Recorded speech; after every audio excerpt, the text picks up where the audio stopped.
with Glenn Farnsworth, and just put on the first morning. So you'll remember this because it's one of the most important segments. CHS with Glenn Farnsworth, first morning. And then underneath that, just write down CHS. There you go, more support. CHS is connected half swings. Connected half swings.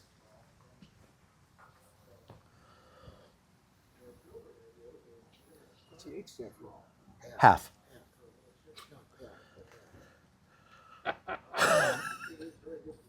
Connected half swings. I'm sure he was paying attention. Parker, we got the pairings right. Yeah, we got the pairings right. So CHS. Okay, now the other thing we're going to talk about is club face and club face control. So if you'll just write that down, club face and club face control.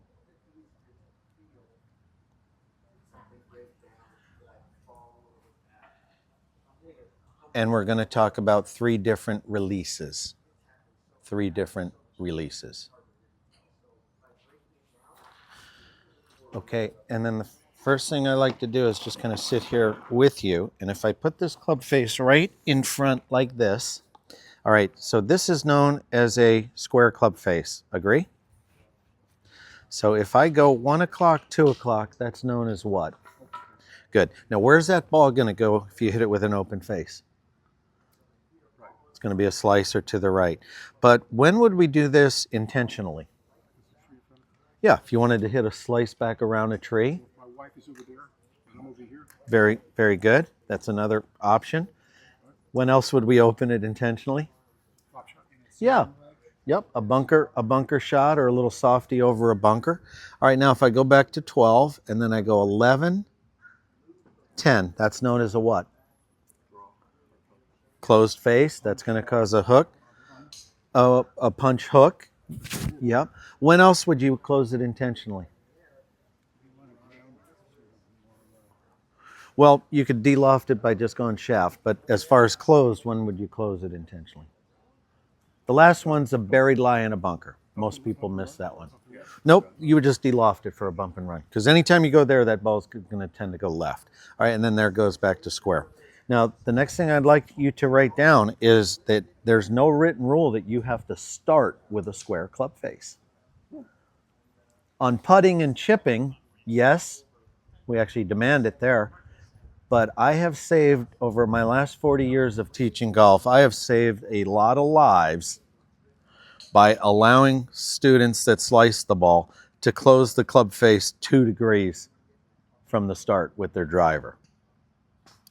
And I'm sure there's going to be a couple in this group that we do that with. So there's no written rule that says you have to start right there. I played over 30 rounds with Ken Venturi. He was a great mentor. He played from slightly open. And I asked him, you know what, why do you play from open? He said, I can release it as hard as I want and I don't fear it hooking.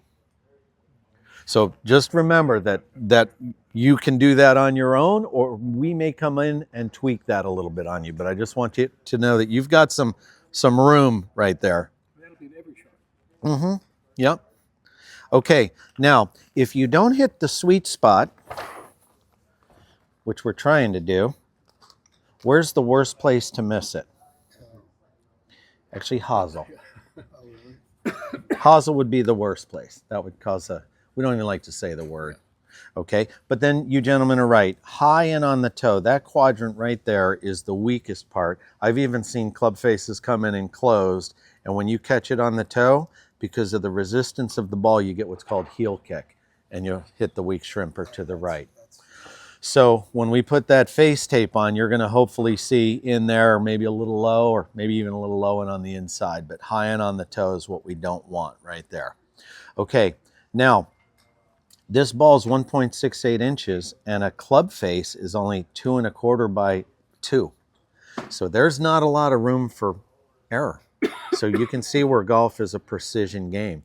We're also swinging this club on an arc behind our head of 18 feet, and we're asked to swing it back down on a plane and at speed, hang on, anywhere from 80 to 130 miles an hour. And we're trying to hit it with the sweet spot and a square club face. So you can see where it's a tough game. Then you have to learn to do it off all different lies, different grass heights out of the rough, out of bunkers. And then you've also got awkward lies, downhill lies. Then you've got obstacles. You've got water to hit over. You've got out of bounds. So you've got elevated green. So you can see where this is a tough precision game. If I told you this on day one, you probably wouldn't have gotten into the game, is what I usually say. But when you do find that sweet spot, it's one of the greatest feelings in the world. We've all done that. Okay, so are you pretty understand that right there? The club face, open, closed, center contact. Okay, come on up now. Which club? Either club, 8-iron's fine. And just come on up. Yep, you can leave your workbook and just stand right here, here, and here, if you will.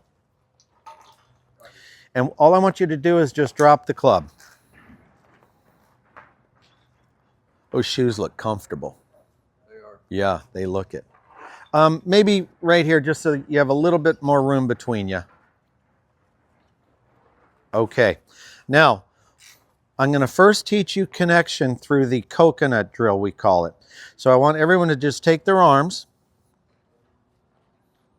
just curl them up so your pinky wins the race.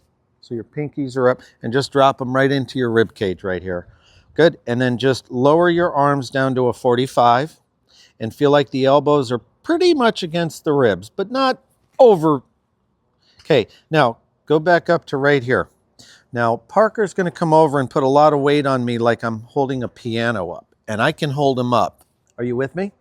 Now watch this. I'm going to extend my arms out, which I think everyone would agree that still would look pretty good on video. Can you see that? But I've got a gap right here. So when he puts pressure down, I got nothing. So if you're tied into your big muscles with a little pressure in your armpits, that's connection right there. Can you feel that? And then if I just put you out here and I push down, you got nothing. Are you with me? So you want to have that little pinched in feel right there. And then you just put your arms down at a 45. But that's the feel right there. There, I can already tell you're connected right there. Can you feel that? Yeah. And then you're down at a 45. And then there's hyperextended out. It would still look good on video, but you're disconnected. Yeah. Nobody ever told me. So yeah. You really want to feel the backs of your thumbs yes, up in there. on your shoulder. Hogan did it on the Ed Sullivan show 80 years ago. It's one of the best little pieces I've ever seen. Okay. So now what I want you to do is get back into that 45 with your arms plugged in. And now we're going to screw this up. Here's the two worst ways to take a club back. Hyperextend and go out. Go ahead. That's totally disconnected. Everyone feel that? Okay, plug back in. And then do what I did in the opening. Roll your left over your right. So I'll have you write this down at the end, but independence is bad in golf. Independently going through, independently taking a club back is bad. So if you've got a coconut in your hand, that's why we call it the coconut drill, and the upper center, your chest, and all I want you to do, fellas, is you're going to keep your eyes and your nose rock solid over that shaft, and you're just going to get a little motion of the coconut and the upper center moving together. Good. Now you're going to just increase it a little bit to what I call hand back, like I just handed it back to someone. And the only difference now, when I go through, I'm going to let my right knee and hip join in, and that gets me transferring that weight going through. So hang on. It goes hand back, release and kick. Hand back, release and kick. And as you do it, keep your nose and eyes right on that shaft so you're not going through with your upper body. Kick and release. Hand back, kick and release. And go to that release position. Hand back. Is this arm Yep. straight? Nope, it's a little softer right there. Okay. That's good right there. And then just, yeah, exactly like where would it be if you really were holding the coconut? See, that looks good right there. Do that again. Hand back and release. There you go. Do you literally want it sort of like sweeping? Plugged in. No, but when you say that, plugged in means sweeping my chest. Yeah. Yep. That's a good way to say it. Yep. Keep doing that. I'm going to film that.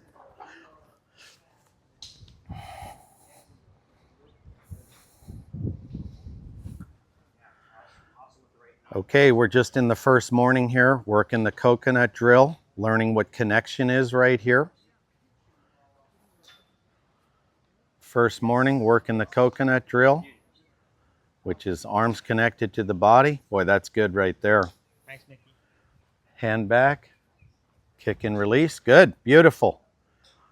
Hand back, kick and release. Very good. Okay, now pick up the golf club. See a square club face. Put your left hand on so the thumb is on the side of the shaft. You can see a few knuckles right here. And a nice checkpoint is you could just hinge and hammer it right there. Good, bring it back in front. Look your right hand on, a little bit more in the fingers, not the palm, fingers. Slide it down, whether you 10 finger, overlap, or interlock. But the main thing with the right hand is you're more in the fingers, and then the pocket of the lifeline right here, of the right hand, that thumb fits right in that pocket.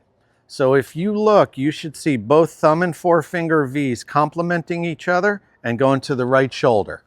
So let's just check everyone right here. Yep, good. Very good. Let me just see it right there. Good. Okay, now bring it up in front of you. You can come in a little closer because we're just going to work grip pressure right now. All right, now just drop the elbows in again. You can come on in a little closer now. Because this is top secret, so I have to whisper. All right, on a scale of 1 to 10, 1 is as light as you can hold it. It's almost dropping through your fingers. And now squeeze it as tight as you can. That's 10. Okay, close your eyes and stay at 10. Now, drop back down to 1 again. Now, gently increase to 3. Now go to 5, which is the middle. 7, entering a bad neighborhood. 8's tight.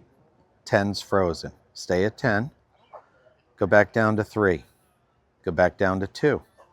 Go back up to 8. Come down to 6. 5 is the middle. 4. Open your eyes. 4 is a good number on that Richter scale of 1 to 10. So now, with your elbows connected to your body right here, the club doesn't go down to the ground. It only goes to about right here. And just bounce it a few times. Identify the weight. Then you can go Q stick. That's a nice little waggle to keep your grip pressure soft. Or you can go rotary. If you go circular, make sure it's clockwise. So let's have everyone do that. That's sending a good message into the mittens right there, or hitting from the inside. Now loop it the other way. Go counter. Yeah, that would be rehearsing outside in. Everyone with me? So that would be the worst way to go. Now go back to rotary or Q stick. Okay, now get room back between you, and all you're going to do in your mind here, you're just doing the coconut drill with a stick now. So you're just saying to yourself, hand back, kick and release. Hand back, kick and release. Hand back, kick and release. Hand back, kick and release. Keep those eyes right over. Keep those arms and body working together. Just there, hand back's just to there. You were just going too big is all. And maybe a little more release through there. Yep. There you go, keep it going. Okay, now we're going hand back, kick and release, which is the coconut drill with a golf club now. Yeah, that looks great. Keep going. Now we're going coconut drill with a golf club. Hand back, kick and release. Beautiful.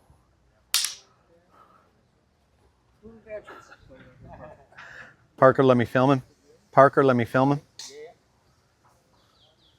Hand back, kick and release. There you go. Okay, now think of your right palm as being the club face. So now I'm going to have you do a slice going through. So you're going to go through and you're going to keep your right palm to the sky. We call it catching raindrops.